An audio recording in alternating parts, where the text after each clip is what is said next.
हो गया? चलो चलें, आज की क्लास में हमारा जो नया हम स्टार्ट करने वाले हैं, बायोलॉजी हमने अभी तक कंप्लीट करी है, जिसमें हमने बायोलॉजी के साथ साथ ही पादप विज्ञान जो है उसको भी पढ़ लिया है। ठीक है, आज की क्लास में हम पढ़ने वाले हैं फिजिक्स, और अब आज के बाद में जब तक फिजिक्स खत्म नहीं हो जाती तब तक फिजिक्स ही पढ़ेंगे हम। तो भौतिक विज्ञान में एक बार मैं सिलेबस आप सभी के सामने लिख देती हूँ कि क्या क्या है सिलेबस में, आपके आरएस के सिलेबस में क्या क्या हम पढ़ने वाले हैं। पहला पॉइंट है दैनिक जीवन में भौतिकी।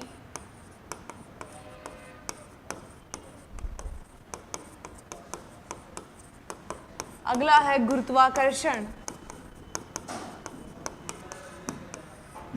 फिर है मानव नेत्र व दोष। एक है ऊष्मा, एक है ध्वनि,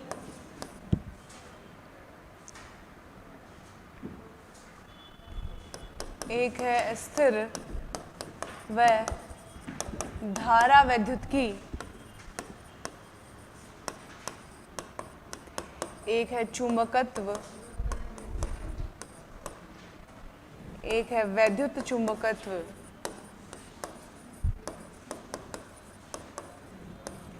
एक है विद्युत चुंबकीय तरंगे,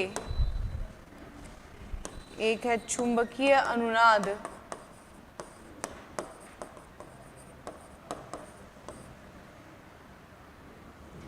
इमेजिंग, और नाभिकीय चुंबकीय अनुनाद।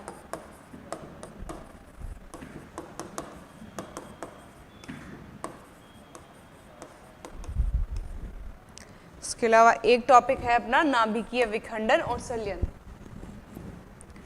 एक टॉपिक है नाभिकीय विखंडन और संलयन। ठीक है,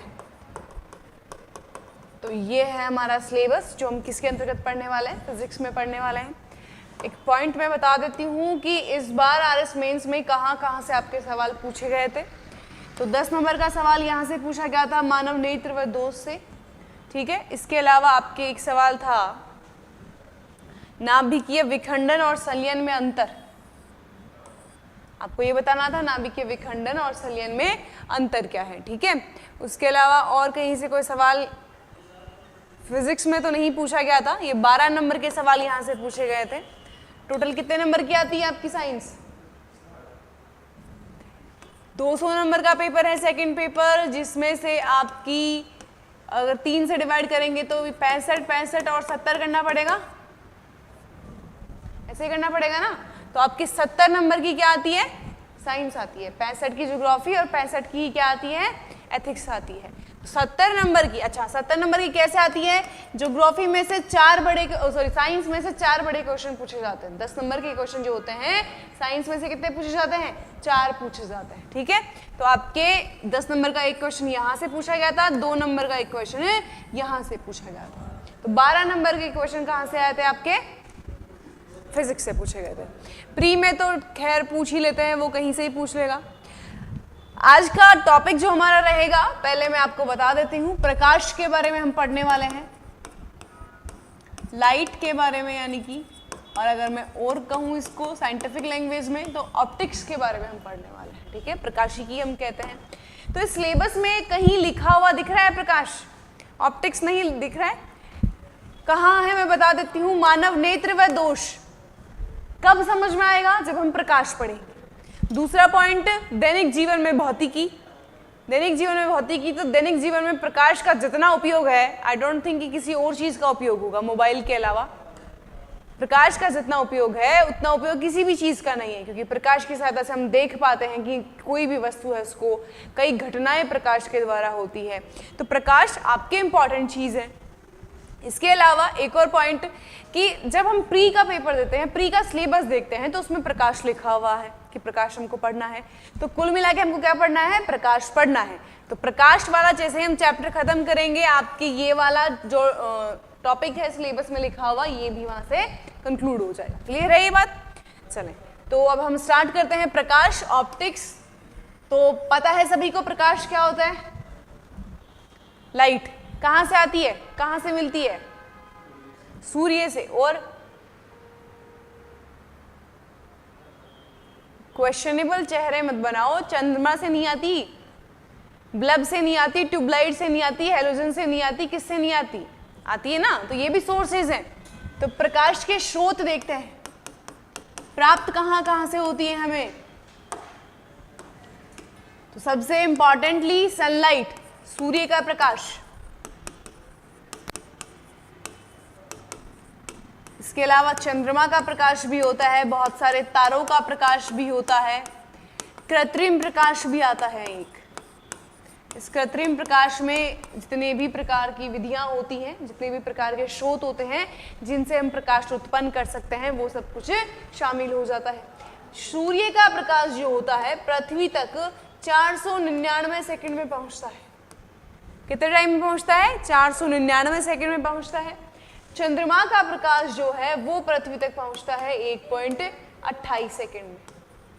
1.28 सेकंड में। इसका मतलब क्या है? 1 सेकंड और 28 मिनी या माइक्रो सेकंड जो भी है, यहाँ पर कंक्लूड कर लेंगे सेकंड का, और आपका 60वां हिस्सा, 1 सेकंड का 60वां हिस्सा में आ जाएगा ये, ठीक है। तो ये 1.28 सेकंड हो जाएगा। इसके बाद में मैं बात करती हूँ कि प्रकाश जो होता है क्यों आवश्यक होता है हमारे लिए, काम क्या आता है प्रकाश। अरे उपयोग बताओ प्रकाश के। हाँ बिल्कुल सही है, पेड़ पौधे अपना भोजन बनाते हैं। और मैं किस दिखाई दे रही हूँ तुम्हें? किसकी सहायता से? प्रकाश की सहायता से। ये टेबल, ये कैमरा, ये एसी, ये सब कुछ हमें किसकी सहायता से दिखाई दे रहा है? प्रकाश की सहायता से। तो दैनिक जीवन में वस्तुओं को, जीवों को देखने के लिए सबसे पहले प्रकाश संश्लेषण में आती है। इन्होंने बहुत सही बोला है, ठीक है। और किसके काम में आता है? वस्तुओं को, जीवों को देखने के लिए।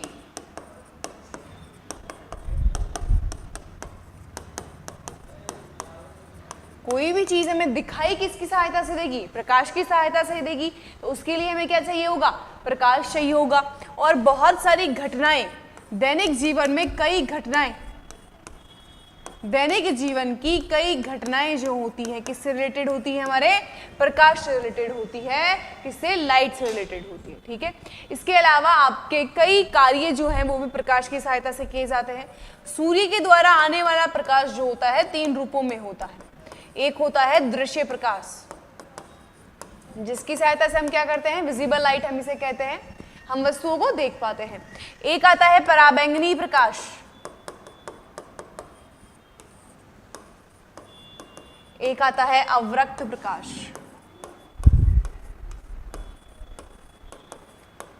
दृश्य प्रकाश जो है इसकी खोज करी थी आपके न्यूटन। अच्छा, फिजिक्स में न्यूटन का नाम बहुत जगह सुना देगा, बहुत जगह आएगा न्यूटन न्यूटन न्यूटन, ठीक है। तो न्यूटन रट लेना इस नाम को। और फिजिक्स में ही नहीं, अगर मैं दैनिक जीवन की बात करूं या फिर साइंस अगर आपने पढ़ी है तो भी ठीक है, नहीं पढ़ी है तो भी आपके लिए इंपॉर्टेंट है। न्यूटन एक ऐसा व्यक्ति है, एक ऐसा वैज्ञानिक है जो हमारे सभी के जीवन में बहुत बड़ा रोल प्ले करता है, ठीक है। इसीलिए जो नॉन साइंस स्ट्रीम्स के लोग होते हैं वो भी न्यूटन को यही कहते हैं कि तुम्हारे सर पर सेब क्यों गिरा, पत्थर क्यों नहीं गिरा। कहानी सुनी है न्यूटन की? तुमने तो सुनी होगी, तुमने नहीं सुनी? चलो इनसे सुनना कभी बैठ के आराम से कहानी। अच्छा चलो मैं सुना देती हूँ। एक बार न्यूटन अंकल जो थे वो बहुत चिल के मूड में थे और जाके बैठ के कहाँ पर? पेड़ के नीचे। अब बाई चांस वो पेड़ कौन सा निकला? सेब का निकला, ठीक है। बैठे बैठे कुछ नहीं, कुछ काम था नहीं, पहले ठा लेते। वैज्ञानिक जितने भी आप पढ़ोगे, देखोगे या सुनोगे उनके बारे में, तो सारे के सारे वैज्ञानिक अपने आरंभिक जीवन काल में ठाले ही थे। बहुत कम वैज्ञानिक ऐसे हैं जो बचपन से ही क्या थे? विद्वान थे, बचपन से ही पढ़ाई में बहुत ज़्यादा घुसे हुए थे। वैसे वाले बहुत कम मिलेंगे। अधिकांश वैज्ञानिक हमें कैसे मिलेंगे? जो बचपन में या फिर उनका जो आरंभिक जीवन काल होता है वो बहुत कठिनाइयों में गुजरता है, बहुत कठिन परिस्थितियों में गुजरता है, या फिर कुछ ऐसी चीज़ें उनके जीवन में घटती है जिसके कारण वो वैज्ञानिक बन जाते हैं आगे जा करके, ठीक है। तो न्यूटन साहब भी वैसे ही थे, बैठे थे, ठाले थे, सेब के पेड़ के नीचे बैठे थे। चलो कुछ नहीं, घास तोड़ते, घास तोड़ने में बहुत ज़्यादा मज़ा आता है ना, बोरियत दूर होती है, वो काम कर रहे थे। उनके सर के ऊपर आकर एक सेब का फल गिर गया। अब उन्होंने ये सोचा कि ये ऊपर से जब गिरा है तो ये नीचे क्यों आया, ये ऊपर क्यों नहीं गया। कि ये गिरा है, पहली बात तो मेरे लगी, अभी लगी तो ये नीचे क्यों गिरा, तो ऊपर क्यों नहीं गया, तो टूटने के बाद में। तो उनको ये बात इतनी परेशान करी कि इसने मेरे मारा क्यों, और इस चक्कर में उन्होंने पूरा गुरुत्वाकर्षण खोज डाला, पूरा का पूरा गुरुत्वाकर्षण खोज डाला। उसके बाद में गुरुत्वाकर्षण खोजते खोजते उनको लगा कि अरे नहीं, गति तो छूट ही गई, तो उन्होंने गति के नियम दे दिए। फिर वो घुस गए आपके जो फोटो इलेक्ट्रिसिटी है, प्रकाश वैद्युत की है, उसमें चले गए। उसके बाद में किरण प्रकाशिकी में चले गए, प्रकाश की बहुत सारी जानकारियां उन्होंने दे दी। तो न्यूटन अंकल एक ऐसे अंकल हैं आपके जो पूरे साइंस में बिल्कुल पूजनीय तो हैं ही, बहुत ज़्यादा ज्ञानी भी रहेंगे। तो हर जगह हमको कहीं ना कहीं न्यूटन के समीकरण दिखेंगे, न्यूटन की आपके नियम दिखेंगे, कहीं ना कहीं कुछ ना कुछ दिखता जाएगा। ठीक है, दृश्य प्रकाश न्यूटन ने खोजा था। अब कौन सा दृश्य प्रकाश खोजा था न्यूटन ने, हम वो देख लेते हैं। दृश्य प्रकाश जो होता है, अगर हम बात करते हैं तो 7 प्रकार का होता है। फॉर्मूला होता है इसका विबग्योर, और हिंदी में इसको बैंगन करके कुछ बोलते हैं, मुझे याद नहीं है। विबग्योर याद कर लेना। वी का मतलब होता है वॉयलेट यानी कि बैंगनी रंग, आई का मतलब इंडिगो यानी कि नीला रंग, बी का मतलब होता है ब्लू, लेकिन इसको हम हिंदी में कहेंगे आसमानी रंग, जी का मतलब होता है ग्रीन यानी कि हरा रंग, वाई का मतलब येलो यानी कि पीला रंग, ओ का मतलब ऑरेंज यानी कि नारंगी रंग, और इसका मतलब लाल रंग। ठीक है, यहां पे कंफ्यूज नहीं होना है। VIB में वॉयलेट, इंडिगो और ब्लू, इंग्लिश में यूं ही कहेंगे, लेकिन हिंदी में कैसे कहेंगे, बैंगनी, नीला और आसमानी। इनको जो बनाने वाले थे, इनको इंडिगो और ब्लू में थोड़ा डिफरेंस पता नहीं चला। ब्लू को हम नीला कहते हैं दैनिक जीवन में, लेकिन यहाँ पर ब्लू को क्या कहेंगे, आसमानी कहेंगे, इंडिगो को क्या कहेंगे, नीला कहेंगे। ये 7 प्रकार के रंग पाए जाते हैं आपके दृश्य प्रकाश में, ये बताए थे न्यूटन अंकल ने। और प्रकाश की जो कणीय प्रकृति होती है, पार्टिकल नेचर, उन्होंने बोला कि प्रकाश कैसे होता है, कणों के रूप में होता है। पार्टिकल, कण जानते हो क्या होता है, मिट्टी के क्या होते हैं, कण ही होते हैं ना, तो वो मिट्टी के क्या हो जाएंगे, कण हो जाएंगे। तो प्रकाश भी आपका बिल्कुल वैसा ही पाया जाता है, कण ही पाया जाता है। फिर एक वैज्ञानिक आते हैं, बोले नहीं आप गलत बता रहे हो, प्रकाश क्या होता है, तरंग होता है। तो कणीय प्रकृति का सिद्धांत किसने दिया, न्यूटन ने। फिर दूसरे वैज्ञानिक आए, उन्होंने क्या कहा कि नहीं नहीं, प्रकाश तो कैसा होता है, तरंग प्रकृति का होता है। तरंग का मतलब ऐसे चलता है प्रकाश, कण नहीं होता है। ये किसने दिया था, हाइगेन्स ने, वैज्ञानिकों के नाम है ये। उसके बाद में एक वैज्ञानिक आते हैं, बोलते हैं चलो तुम दोनों ही गलत बोल रहे हो, ये दोनों ही प्रकार का होता है। प्रकाश कणीय प्रकृति का भी होता है और तरंग प्रकृति का भी होता है। वो क्या होता है, आपका स्वभाव देख करके रंग बदलता है, गिरगिट होता है एक तरीके से। ठीक है, तो ये दिया था डी ब्रोगली ने, डी ब्रोगली नाम है वैज्ञानिक का। इसके अलावा एक वैज्ञानिक आते हैं, वो बोलते हैं कि प्रकाश जो होता है वो विद्युत चुंबकीय प्रकृति का होता है। इसकी प्रकृति कैसी होती है, जैसी विद्युत चुंबकीय तरंगे होती हैं, हम पढ़ेंगे आगे। विद्युत चुंबकीय तरंगे आपके EMW लिखा था मैंने सिलेबस में, तो इलेक्ट्रोमैग्नेटिक वेव्स विद्युत चुंबकीय तरंगे ही है, उसके बारे में हम बहुत अच्छे से पढ़ेंगे। तो विद्युत चुंबकीय प्रकृति का है, ये बोला था मैक्सवेल ने। किसने कहा था ये बात, मैक्सवेल ने कही थी। तो इतने सारे वैज्ञानिकों ने, ज्यादा तो नहीं है, 4 ही वैज्ञानिक है अभी तक तो आपके। अच्छा, एक और थे आपके प्लांक, मैक्स प्लांक। इन्होंने क्या बोला कि प्रकाश जो होता है उसकी प्रकृति होती है फोटोन, यानी कि ये पार्टिकल्स का क्या होता है, बंडल होता है। एक पार्टिकल नहीं होता है, बहुत सारे पार्टिकल्स का क्या होता है, समूह होता है। तो उन प्रकाश के पार्टिकल्स के समूह क्या कहते हैं, फोटोन कहते हैं। ध्वनि के पार्टिकल्स के समूह को फोनोन कहा जाता है। आगे मैं लिखवा दूंगी अभी। तो यहाँ पर मैक्स प्लांक ने इसकी फोटोन प्रकृति के बारे में जानकारी दी। तो इतने सारे वैज्ञानिकों ने प्रकाश की अलग अलग प्रकृति के बारे में बताया। ये दृश्य प्रकाश के क्या होते हैं, कुछ रंग होते हैं। इसके अलावा पराबैंगनी प्रकाश और अवरक्त प्रकाश भी कहाँ से आता है, सूर्य से हमें प्राप्त होता है। ठीक है, अभी तक हमने बात करी है प्रकाश के स्रोतों की, प्रकाश के उपयोग क्या होते हैं उनकी बात करी है। अब हम बात करेंगे कि जो प्रकाश की मेनली हम जो पढ़ेंगे या प्रकाश जिस हिसाब से हम पढ़ने वाले हैं, जो हमारे सिलेबस में है, वो तरंग प्रकृति का प्रकाश ज्यादा है, जिसे हम किरण प्रकाशिकी कहते हैं, रे ऑप्टिक्स कहते हैं। तरंग प्रकृति का प्रकाश ज्यादा है। अब तरंग प्रकृति के रूप में अगर हम प्रकाश को मान के चल रहे हैं तो कुछ घटनाएं पड़ेंगी कि दैनिक जीवन में कोई घटनाएं होती हैं इस प्रकाश के द्वारा। तो एक घटना होती है परावर्तन, इंग्लिश में कहेंगे हम इसे रिफ्लेक्शन। एक घटना होती है अपवर्तन, इसे हम कहेंगे रिफ्रैक्शन। एक घटना होती है पूर्ण आंतरिक परावर्तन।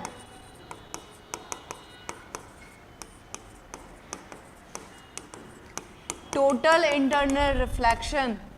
एक होती है प्रकीर्णन, स्कैटरिंग। एक होती है आपके विसरण। कुछ आपके पार्टिकल नेचर में भी होती है व्यतिकरण, विवर्तन और ध्रुवीकरण या ध्रुवण भी हम इसे कह सकते हैं।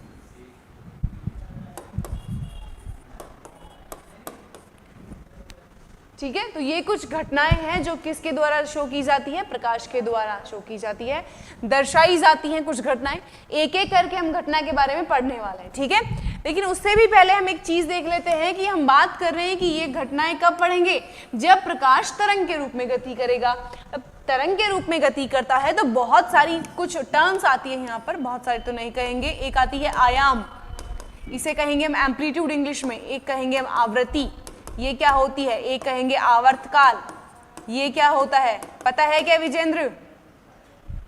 एक भी चीज पता है इसमें से?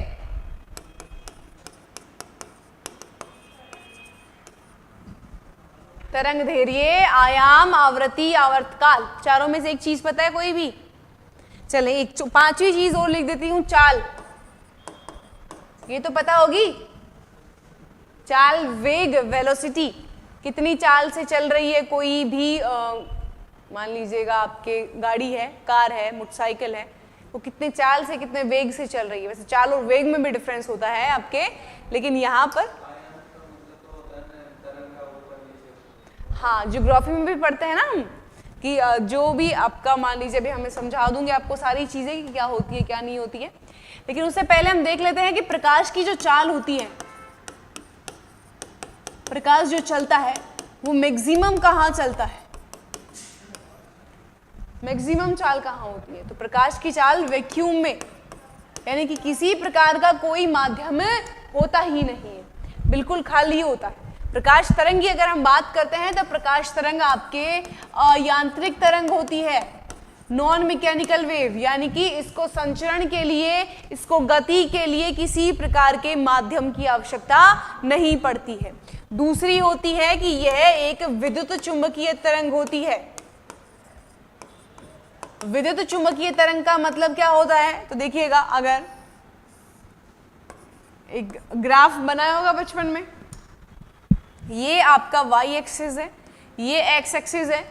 तो x एक्सिस की दिशा में तो है विद्युत क्षेत्र, y एक्सिस की दिशा में क्या है, चुंबकीय क्षेत्र। तो इन दोनों के लंबवत दिशा में, दोनों आपस में 90 डिग्री पर हैं दोनों क्षेत्र। अगर इनके लंबवत दिशा में कुछ इस प्रकार से आपके एक तरंग मूव कर रही है तो उसे हम क्या कहेंगे, विद्युत चुंबकीय तरंग कहेंगे। विद्युत चुंबकीय तरंग की डेफिनेशन क्या हो जाएगी कि परस्पर लंबवत विद्युत क्षेत्र और चुंबकीय क्षेत्र के लंबवत दिशा की तरफ जो तरंग गति करेगी उसे हम क्या कहेंगे, विद्युत चुंबकीय तरंग कहेंगे। तो प्रकाश कुछ इसी प्रकार से गति करता है। उसके अलावा प्रकाश जो है एक अनुप्रस्थ तरंग होता है। अनुप्रस्थ तरंग का मतलब क्या होता है, देखिएगा, अनुप्रस्थ तरंग का मतलब कि वो तरंग जो शृंग और गर्त के रूप में गति करे। शृंग और गर्त तो जानते हो, समभिन्नति स्वरूप, अपनति और अभिनति, दो चीजें होती है ना, ऊपर उठना और नीचे जाना। ठीक है, तो कुछ उसी प्रकार से गति करता है। ऊपर उठे हुए भाग को शृंग कहते हैं, नीचे धसे हुए भाग को क्या कहते हैं, गर्त कहते हैं। तो अगर प्रकाश शृंग और गर्त के रूप में गति कर रहा है तो उसे हम क्या कहेंगे, अनुप्रस्थ तरंग कहेंगे। तो तीनों टर्म समझ में आ गई, यांत्रिक, विद्युत चुंबकीय तरंग और अनुप्रस्थ तरंग। प्रकाश सबसे ज्यादा गति करेगा निर्वात में, जहां पर किसी प्रकार का कोई माध्यम नहीं होगा, उसमें सबसे तेज गति करता है। उसके बाद में उसकी गति होती है आपके गैस में, मान लीजिए कोई गैसीय माध्यम है जैसे वायुमंडल फॉर एग्जाम्पल, तो उसमें ज्यादा तेज गति करेगा, फिर वो गति करेगा आपके द्रव में, फिर गति करेगा ठोस में। यानी कि उसकी जो गति होगी, जो उसकी चाल होगी, उसकी चलने की जो आपकी वेलोसिटी होगी, वो सबसे कम कहाँ होगी? ठोस में। सॉलिड्स में वो सबसे कम होगी, सबसे ज्यादा कहाँ होगी? निर्वात में, वैक्यूम में होगी। और निर्वात में इसकी चाल होती है 3 × 10⁸ मीटर प्रति सेकंड। ठीक है, कुछ इस चाल से गति करता है, तो 10⁸ को आप कर लेना, लगभग 3 लाख किलोमीटर प्रति सेकंड हो जाएगा ये, 3 लाख किलोमीटर प्रति सेकंड। तो उस चाल से ये गति करता है किसमें? निर्वात में। क्लियर है ये बात? चले, अब मान लीजिएगा ये कोई आपकी तरंग है जो कुछ इस प्रकार से गति कर रही है, ये क्या हो जाएगा? इसका शंग, और ये क्या हो जाएगा? गर्त। ठीक है, इसको इंग्लिश में क्या कहेंगे? गर्त को तो क्रस्ट कहेंगे, ट्रफ और क्रस्ट। ठीक है, ट्रफ और क्रस्ट के रूप में गति करती है। क्रस्ट शंग को कहेंगे और ट्रफ किसको कहेंगे? गर्त को कहेंगे। पढ़ते हैं ना हम, ट्रफ और ट्रेंच, दो चीज आती है ज्योग्राफी में, तो ट्रफ और ट्रेंच, उसी में से ट्रफ के क्या कहेंगे? गर्त कहेंगे, और क्रस्ट को क्या कहेंगे? शंग कहेंगे। अब आ जाती है बात हमारी 4 पॉइंट्स की जो हमने देखी थी कि आवृत्ति क्या होती है, उससे पहले आयाम क्या होता है, तरंगदैर्घ्य क्या होती है, आवृत्ति क्या होती है, आवर्तकाल क्या होता है, और चाल क्या होती है। तो चाल तो सभी को पता है, चाल का मतलब कितनी स्पीड से चल रही है, कितनी गति से चल रही है, वो चाल हो जाएगी।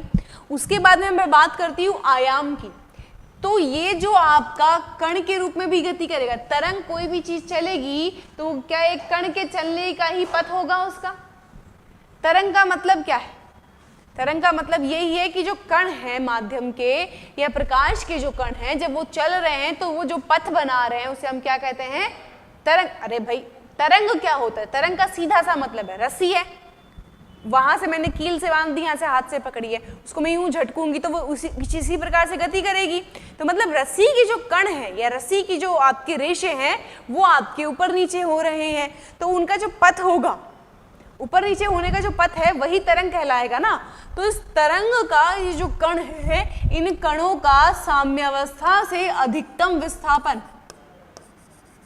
साम्यावस्था ये हो जाएगी, क्यों हो जाएगी? क्योंकि कण जितना ऊपर गति करते हैं उतना ही नीचे गति करते हैं। ठीक है, तो जितना ऊपर गति करते हैं उतना ही नीचे गति करते हैं, तो ये साम्यावस्था हो जाएगी। और इस साम्यावस्था से अधिकतम विस्थापन क्या कहलाता है? आयाम कहलाता है। वापस से सुनना, माध्यम या फिर प्रकाश के कणों का साम्यावस्था से अधिकतम विस्थापन क्या कहलाता है? आयाम कहलाता है। आयाम को शो करते हैं हम ए से, मात्रक होता है इसका मीटर। मात्रक क्या होता है? मीटर होता है। ठीक है, अब बात करते हैं हम तरंगदैर्घ्य की। तरंगदैर्घ्य एक प्रकार के डिस्टेंस है, दूरी है, इसे हम किससे शो करते हैं? लैम्बडा से। ये जो साइन मैंने बनाया है किसका साइन है? लैम्बडा का साइन है, और इसको हम किससे शो कर रहे हैं? लैम्बडा से शो कर रहे हैं। तरंगदैर्घ्य का सबसे सिंपल सा आपका वो क्या है डेफिनेशन की अगर मैं बात करती हूँ, तो एक बार ऊपर जाना और एक बार नीचे आना, इसको हम क्या कहते हैं? एक चक्कर कहते हैं, या क्या कहते हैं इसको हम? एक कंपन कहते हैं, कुछ भी कह लीजिएगा। एक साइकिल कहते हैं फॉर एग्जाम्पल, अगर मैं इसको इंग्लिश में बोलती हूँ तो एक बार ऊपर जाना और एक बार नीचे आना, यहां तक कंप्लीट हो रहा है, यहां से लेकर यहां तक। ये समझ में आ गया ना कि यहां से लेकर के यहां तक एक बार ऊपर और एक बार नीचे, तो एक चक्कर हो गया पूरा। तो एक चक्कर में जो दूरी तय की गई है, एक चक्कर में तय की गई दूरी, एक चक्कर में जो दूरी तय की गई है उसे हम क्या कहते हैं? तरंगदैर्घ्य कहते हैं। इसका मात्रक की अगर मैं बात करती हूं तो लैम्बडा का मात्रक आपका होता तो डिस्टेंस है तो मीटर में ही होना चाहिए, लेकिन ये इतनी कम होती है, इसका जो मान होता है बहुत कम होता है, नेगेटिव में होता है जाकर आपके, तो इसे हम नैनोमीटर में मापते हैं या फिर किस में मापते हैं? एंगस्ट्रोम में मापते हैं। एक एंगस्ट्रोम में होते हैं 10⁻⁻10 मीटर। तो बहुत अत्यंत सूक्ष्म आपकी दूरी होती है, तो उसको मापने के लिए हम एक सूक्ष्म इकाई का उपयोग करते हैं। नाम क्या है उसका? एंगस्ट्रोम या नैनोमीटर में भी इसको मापा जाता है। नैनोमीटर में सर ने आपको बताया होगा 1 नैनोमीटर में कितने मीटर होते हैं? 10⁻⁹ बताया था ना। 1 नैनोमीटर में कितने मीटर होंगे? 10⁻⁹ होंगे। 1 एंगस्ट्रोम में कितने मीटर होंगे? 10⁻⁻10 हो जाएंगे। तो तरंगदैर्घ्य आपका एक चक्कर या एक साइकिल कंप्लीट करने में तय की गई दूरी, सीधी दूरी होनी चाहिए यहां से लेकर के यहां तक की। अच्छा, दूसरी डेफिनेशन, इसका मैक्सिमम वाला पॉइंट यही है, शंख वाला पॉइंट। दूसरा शंख वाला पॉइंट कहां पर आएगा? कुछ यहीं पर आएगा, ठीक है। तो इसकी दूसरी डेफिनेशन है तरंगदैर्घ्य की, 2 क्रमागत शंखों के मध्य की दूरी। क्रमागत मतलब छोड़ना नहीं है आपको बीच में, एक के बाद में एक, तो उन 2 क्रमागत शंखों के मध्य की दूरी क्या कहलाएगी? तरंगदैर्घ्य। इसी प्रकार से अगर मैं गर्तों से जोड़कर देखूं तो 2 क्रमागत गर्तों के मध्य की दूरी क्या कहलाती है? तरंगदैर्घ्य कहलाती है। 3 डेफिनेशन हो गई, एक चक्कर पूरा करने में तय की गई दूरी, 2 क्रमागत शंखों के मध्य की दूरी और 2 क्रमागत गर्तों के मध्य की दूरी। क्लियर है यहां तक बात? चलें अब आवर्ती पर आ जाते हैं। आवर्ती को अलग अलग बुक्स में अलग अलग नामों से दिखाया गया है। किसी में F से भी शो किया गया है, किसी में N से भी शो किया गया है, और किसी में म्यू से भी शो किया गया है। ये थोड़ा N बड़ा हो गया है आपका, किसी में न्यू से भी शो किया गया है। F को सिंपल सा फ्रीक्वेंसी, आवृत्ति को इंग्लिश में क्या कहते हैं? फ्रीक्वेंसी कहते हैं, तो वहां से F वर्ड ले लिया गया है। N और न्यू से भी इसको शो किया गया है। तो आवृत्ति क्या होती है? ये एक चक्कर हो गया आपका, क्लियर है। आवर्ती को समझने से पहले आवर्तकाल समझ लेते हैं। पहले आवर्तकाल जो होता है, एक चक्कर आप कितने समय में पूरा कर रहे हो, टाइम है ये। तो आवर्तकाल सीधा सीधा क्या है? टाइम है। टी से शो करते हैं कि आप एक चक्कर कितने समय में पूरा करते हो, ये एक चक्कर में कितनी दूरी तय करते हो, ये एक चक्कर में कितना समय लगाते हो आप, उसे हम क्या कहते हैं? आवर्तकाल। अब आवृत्ति जो होती है वो ये है कि 1 सेकंड में आपने कितने चक्कर लगाए हैं, 1 सेकंड में कितने चक्कर लगाए, वो क्या हो जाएगी? आवृत्ति हो जाएगी। तो आवृत्ति और आवर्तकाल के मध्य कुछ ऐसा संबंध होता है कि आवृत्ति बराबर 1/आवर्तकाल होता है। तो अगर आपको आवृत्ति निकालनी है तो 1/आवर्तकाल कर दो, आवर्तकाल निकालना है तो 1/आवृत्ति कर दो। क्लियर है ये बात? तो चारों चीजें समझ में आ गई। अभी तक जो कुछ पढ़ा है वो लिख लें, उसके बाद में घटनाएं पढ़ना स्टार्ट करेंगे हम, ठीक है। तो हेडिंग डालो ऑप्टिक्स, प्रकाश, और उसमें लिखो दैनिक जीवन में, दैनिक जीवन में, दैनिक जीवन में प्रकाश, दैनिक जीवन में प्रकाश के द्वारा, दैनिक जीवन में प्रकाश के द्वारा अनेक घटनाएं घटित होती है। दैनिक जीवन में प्रकाश के द्वारा अनेक घटनाएं घटित होती हैं।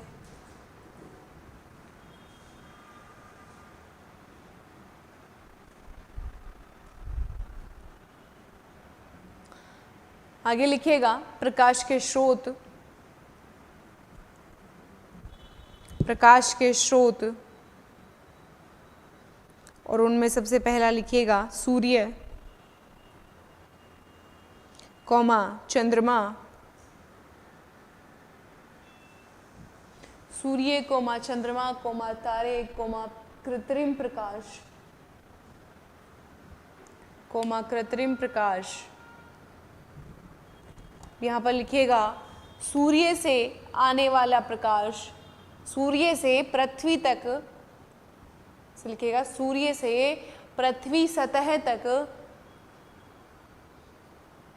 सूर्य से पृथ्वी सतह तक प्रकाश को आने में लगा समय, सूर्य से पृथ्वी सतह तक प्रकाश को आने में लगा समय बराबर 499 सेकेंड,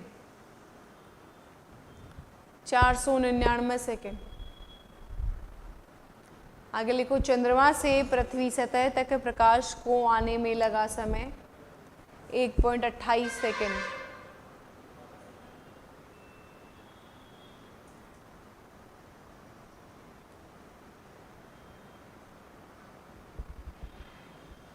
देख लिया। अगले देखो, सूर्य से 3 प्रकार का प्रकाश पृथ्वी सतह पर आता है। सूर्य से 3 प्रकार का प्रकाश पृथ्वी सतह तक आता है। और क्लासिफाइड कर लो, 3 भागों में डिवाइड कर लो इसको। पहला लिखो पराबैंगनी प्रकाश, दूसरा दृश्य प्रकाश, तीसरा अवरक्त प्रकाश।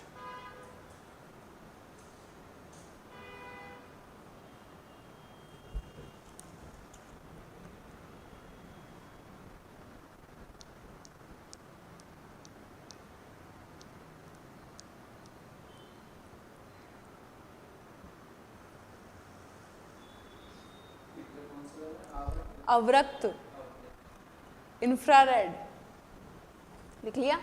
दृश्य प्रकाश के नीचे लिखो न्यूटन ने खोज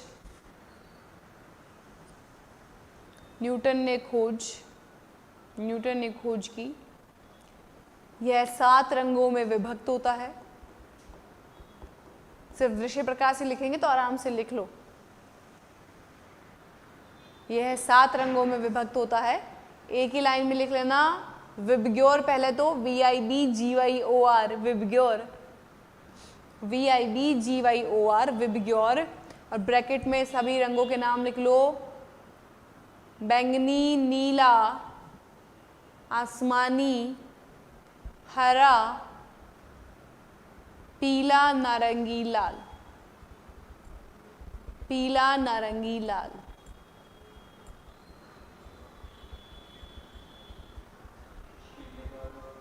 नारंगी, ऑरेंज एंड रेड। ठीक है। जो विद्युत चुंबक की तरंगे पढ़ेंगे तो हम इसको और भी अच्छे से हम पढ़ेंगे। आगे लिखो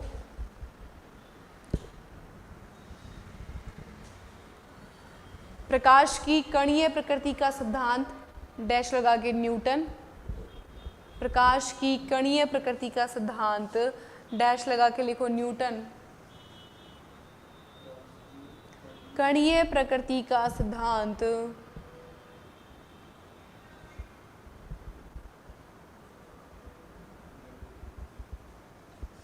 आगे लिखो प्रकाश की तरंग प्रकृति का सिद्धांत। प्रकाश की तरंग प्रकृति का सिद्धांत, डैश लगा के हाइगेन्स। डैश लगा के लिखो हाइगेन्स। प्रकाश की द्वैत प्रकृति का सिद्धांत, प्रकाश की द्वैत प्रकृति का सिद्धांत,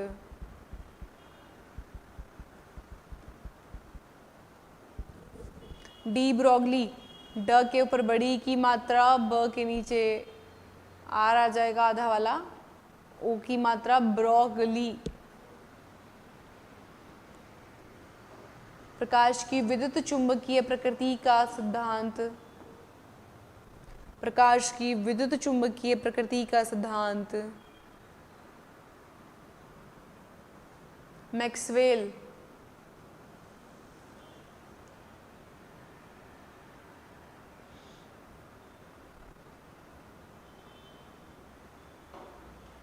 आगे लिखो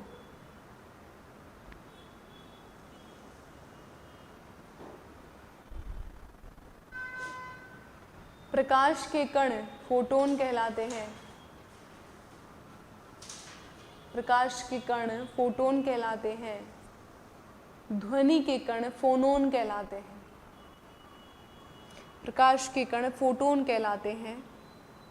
ध्वनि के कण फोनोन कहलाते हैं। प्रकाश एक, अगली लाइन से लिखो, प्रकाश एक अयांत्रिक विद्युत चुंबकीय अनुप्रस्थ तरंग है। प्रकाश एक अयांत्रिक विद्युत चुंबकीय अनुप्रस्थ तरंग है।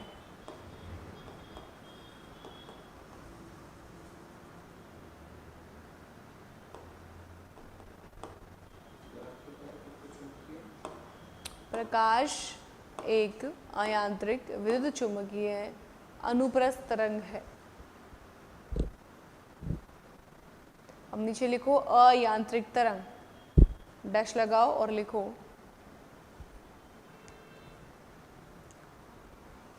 इसके संचरण के लिए माध्यम की आवश्यकता नहीं होती है। इसके संचरण के लिए माध्यम की आवश्यकता नहीं होती है।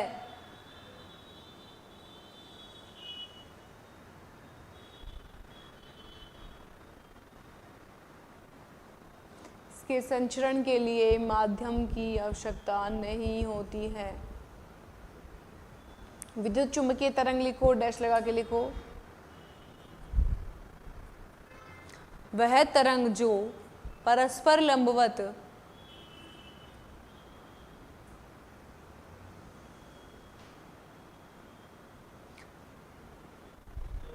वह तरंग जो परस्पर लंबवत विद्युत व चुंबकीय क्षेत्रों के लंबवत दिशा में गति करे।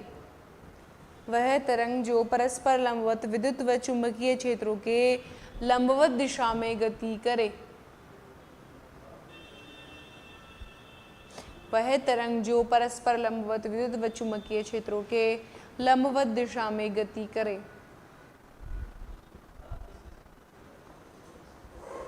आगे लिखो नंबर 3 अनुप्रस्थ तरंग। और इसमें डैश लगा के लिखो वह तरंग जो शंख व गर्त के रूप में गति करे। वह तरंग जो शंख व गर्त के रूप में गति करे। आगे लिखिएगा, हेडिंग डाल लीजिएगा विभिन्न माध्यमों में प्रकाश की चाल। विभिन्न माध्यमों में प्रकाश की चाल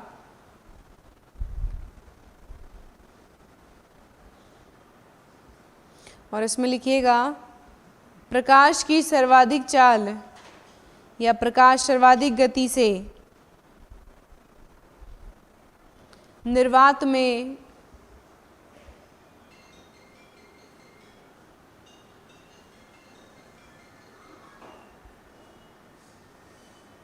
प्रकाश की सर्वाधिक गति निर्वात में होती है। उसके बाद नीचे वाले लाइन में लिख लो निर्वात लेस देन, मतलब निर्वात की तरफ खुलना चाहिए, उसका ब्रैकेट कम हो, ठीक है। निर्वात लेस देन गैस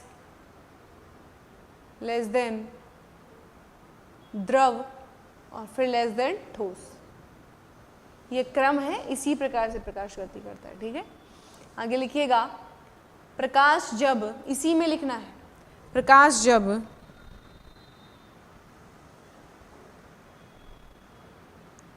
सघन माध्यम से विरल माध्यम में गति करता है। प्रकाश जब सघन माध्यम से विरल माध्यम में गति करता है। प्रकाश जब सघन माध्यम से विरल माध्यम में गति करता है। प्रकाश जब सघन माध्यम से विरल माध्यम में गति करता है तो उसकी चाल कम हो जाती है, सॉरी उसकी चाल बढ़ जाती है, तो उसकी चाल बढ़ जाती है। सघन माध्यम से विरल माध्यम में गति करता है तो उसकी चाल बढ़ जाती है। सघन माध्यम और विरल माध्यम पता है क्या होते हैं?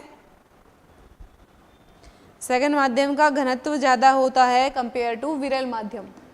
Denser medium and rarer medium, तो डेंसर मीडियम ज़्यादा डेंस होगा, ज़्यादा घनत्व वाला होगा। रेयरर मीडियम विरल माध्यम कम घनत्व वाला होगा। तो जब प्रकाश ज़्यादा घनत्व से कम घनत्व वाले माध्यम में जाएगा तो तेज रूप से गति करेगा, ठीक है। चलें आगे लिखिएगा प्रकाश की तरंगीय प्रकृति से जुड़े कुछ शब्द।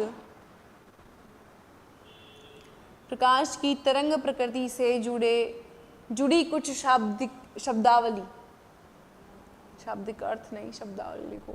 प्रकाश की तरंग प्रकृति से जुड़ी कुछ शब्दावली और डैश लगा के लिखो पहली शब्दावली आयाम, ब्रैकेट में लिखो ए,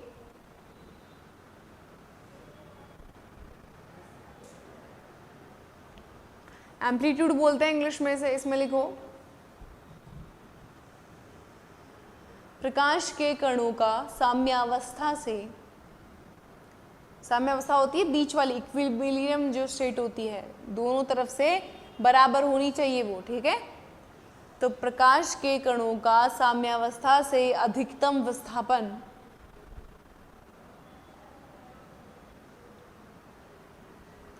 प्रकाश के कणों का साम्यावस्था से अधिकतम विस्थापन मात्रक डैश लगा के मीटर लिख लो। आगे लिखो तरंगदैर्घ्य, आगे लिखो तरंगदैर्घ्य, ब्रैकेट में लिखो लैम्डा, इंग्लिश में इसे कहते हैं वेवलेंथ।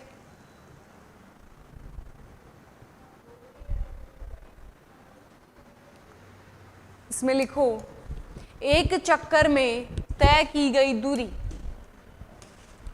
एक चक्कर में तय की गई दूरी, एक चक्कर में तय की गई दूरी, एक चक्कर में तय की गई दूरी या एक चक्कर में तय की गई दूरी या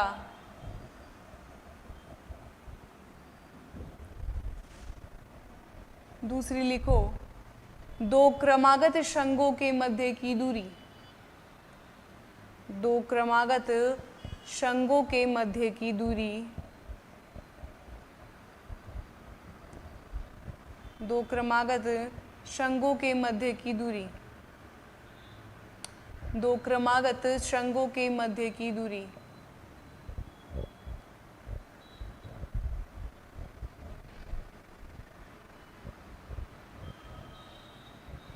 या दो क्रमागत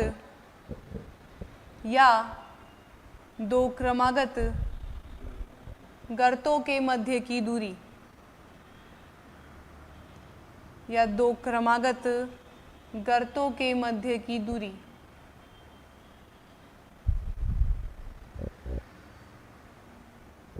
या दो क्रमागत गर्तों के मध्य की दूरी, या दो क्रमागत गर्तों के मध्य की दूरी। मात्रक लिखो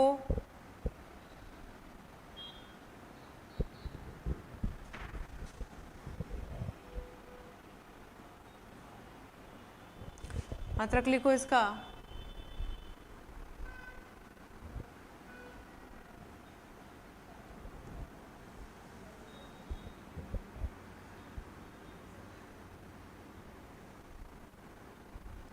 मात्रक लिखो इसका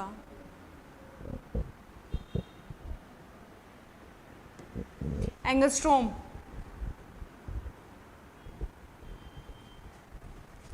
ऐसे लिखेंगे एंगस्ट्रॉम।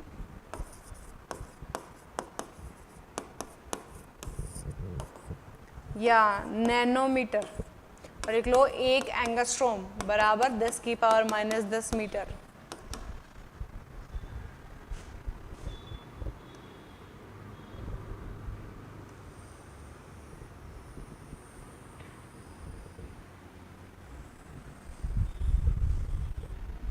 एक एंगस्ट्रॉम बराबर 10⁻⁻10 मीटर। तीनों डेफिनेशन लिख ली ना? ठीक है, आगे लिखो आयाम, सॉरी आयाम हो गया, तरंगदैर्घ्य हो गई, आगे लिखो आवर्तकाल।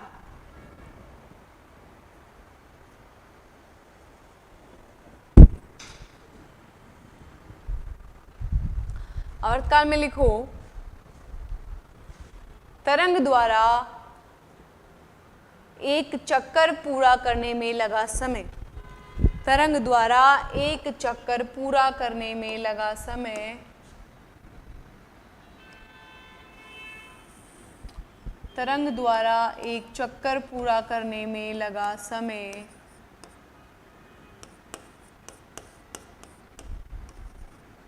इसको टी से शो करते हैं। Capital T.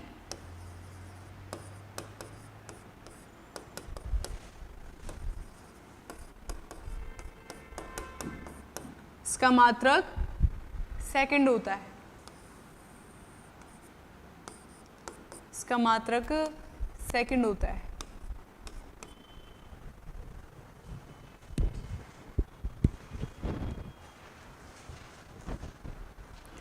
अब लिखो आवृत्ति, आवृत्ति, और इसमें लिखो डैश लगा के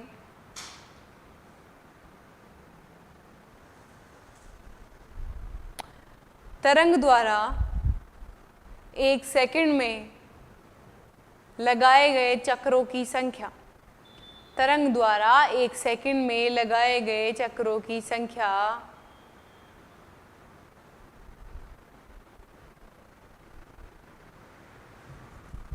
तरंग द्वारा 1 सेकंड में लगाए गए चक्रों की संख्या, इसका मात्रक लिखो हर्ट्ज, दोनों लिखना है, हर्ट्ज भी लिखना है और HZ भी लिखना है, ठीक है। हर्ट्ज और Z को ऐसे लिखना है नीचे की साइड। इसका मात्रक है हर्ट्ज या HZ, लिख लिया ना। अब लिखिए, डायग्राम बना लो ऐसे कैसे।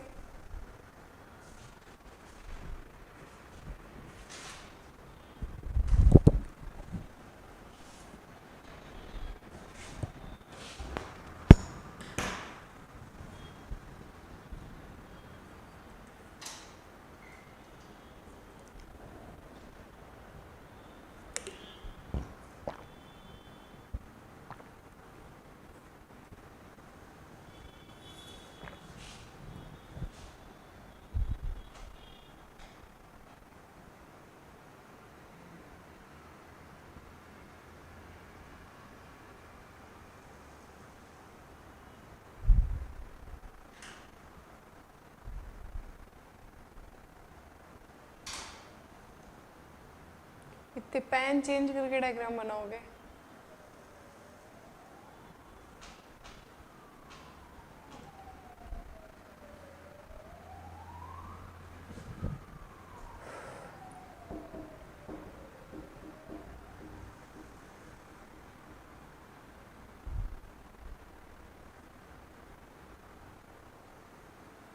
बना लिया? आगे लिखो, आवृत्ति व आवर्तकाल में संबंध,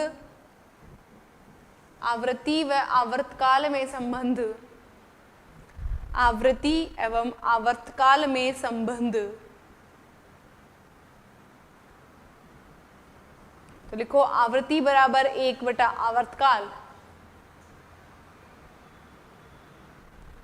आवृत्ति बराबर 1/आवर्तकाल। और जब इस प्रकार से संबंध होता है तो दोनों एक दूसरे के व्युत्क्रमानुपाती होते हैं, ठीक है, इनवर्सली प्रोपोर्शनल हम इसे कहते हैं। तो इसमें नीचे लिख लो, दोनों में व्युत्क्रम का संबंध पाया जाता है, दोनों में व्युत्क्रम का संबंध पाया जाता है, व्युत्क्रम का संबंध पाया जाता है, इनवर्सली प्रोपोर्शनल, दोनों में व्युत्क्रम का संबंध पाया जाता है, ठीक है। ठीक है, आगे लिखो, चाल, इसी में लिखना है, संबंध एक और लिखा रही हूँ ऐसा ही, ठीक है। हाँ, चाल कॉमा आवृत्ति कॉमा तरंगदैर्घ्य के मध्य संबंध, चाल आवृत्ति कॉमा तरंगदैर्घ्य के मध्य संबंध, इसमें लिख लेना v बराबर n लैम्बडा, n आवृत्ति लैम्बडा तरंगदैर्घ्य, v चाल, v बराबर n लैम्बडा, चाल आवृत्ति व तरंगदैर्घ्य के मध्य संबंध v बराबर n लैम्बडा। इसको लिखने के बाद में नीचे लिख लो, चाल बराबर तरंगदैर्घ्य इंटू आवृत्ति, v चाल हो जाएगी तो चाल बराबर आवृत्ति इंटू तरंगदैर्घ्य,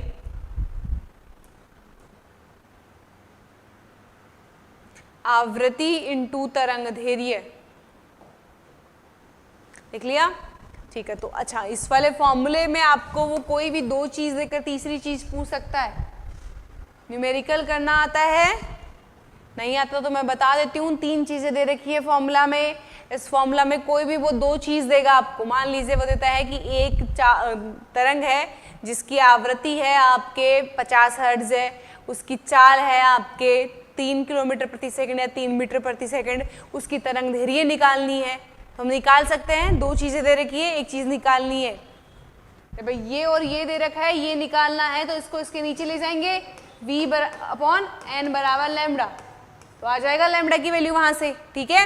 और आखिरी में हमको क्या फाइंड आउट करना है, लैम्बडा का मात्रक।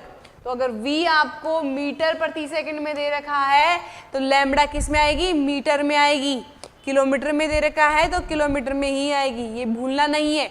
अगर v आपको नैनोमीटर में दे रखा है तो नैनोमीटर में फिर लैम्बडा आएगी, वरना उसको कन्वर्ट कर लो, फिर उसको कन्वर्ट करना आना चाहिए। कन्वर्ट कैसे करते हैं बता दिया है मैंने। आपके 1 नैनोमीटर में कितने मीटर होते हैं, 10⁻⁻9। 1 एंगस्ट्रॉम में होते हैं 10⁻⁻10। दोनों को भूलना नहीं है, ठीक है। तो ये क्या हो गई हमारी नॉर्मल जानकारियां हैं प्रकाश के बारे में, क्या होता है, कैसे चलता है, कहाँ से मिलता है, क्या काम में आता है। अब बात करेंगे हम कि दैनिक जीवन में कौन कौन सी घटनाएं प्रकाश शो करता है। तो पहला हेडिंग डाल लीजिएगा परावर्तन रिफ्लेक्शन। पहला हेडिंग डाल लीजिएगा परावर्तन रिफ्लेक्शन, और इसमें लिखिएगा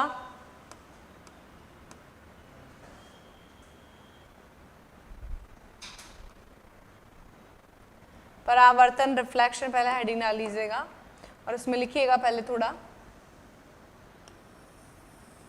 प्रकाश किरण का किसी चिकनी सतह से, प्रकाश किरण का किसी चिकनी सतह से टकराकर पुनः उसी माध्यम में, प्रकाश किरण का किसी चिकनी सतह से टकराकर पुनः उसी माध्यम में, प्रकाश किरण का किसी चिकनी सतह से टकराकर पुनः उसी माध्यम में लौट जाने की घटना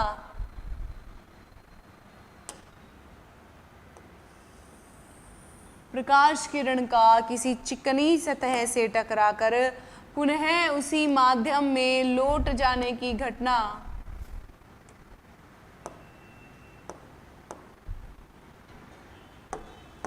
परावर्तन कहलाती है। प्रकाश किरण का किसी चिकनी सतह से टकराकर पुनः उसी माध्यम में लौट जाने की घटना क्या कहलाती है, परावर्तन कहलाती है। समझ में आ गई ये चीज। तो अब देखो यहां से मान लीजिएगा प्रकाश आ रहा है, क्या आ रहा है, प्रकाश आ रहा है इस डायरेक्शन से, क्या आ रही है, लाइट आ रही है, वेव आ रही है, कोई भी, ये कोई भी सतह है आपकी, एकदम चिकनी सतह है, मिटेगा नहीं, ये सतह है मान लीजिए कोई भी चिकनी सतह है।